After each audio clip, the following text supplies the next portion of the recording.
May mga ganung possibilities, consequences sa buhay. Hindi ko makatakot sa mga nag-cheat ngayon, tapos pinapost. So, yun nga yung gagawin mo? Hindi ko alam. May nasa 50-50 pa rin talaga eh, actually. Ang gusto ko na talaga purpose, nalaman ng boyfriend mo. Sobrang lala kasi nang gagawin mo Felix na yan. So, di mo lala yung ginawa mo. Malala sa'yo. Alam mo yun? Wala sa patimbangan. Alam It's kung, consequences. kung nasasaktan ka doon, I'm sorry. Pinakapati natin Kung- yung joyride mo. Kung napasok ka sa relationship namin, sa away namin, I'm so sorry. Yun You're lang. not sorry.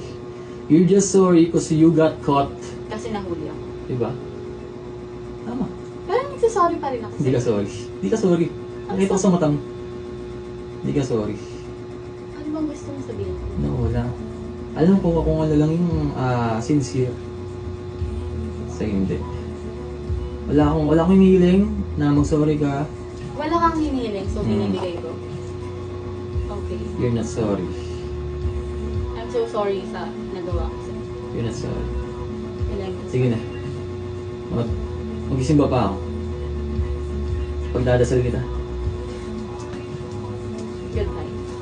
Goodbye. So last. Ano last? Ano last? Last na.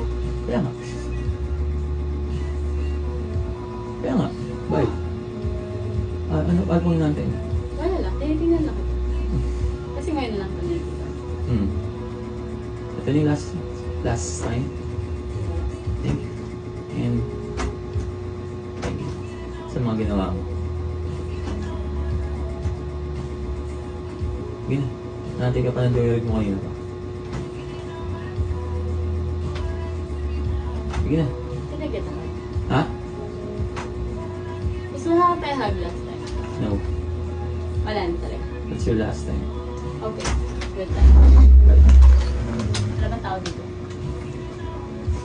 So update na lang kita mamaya.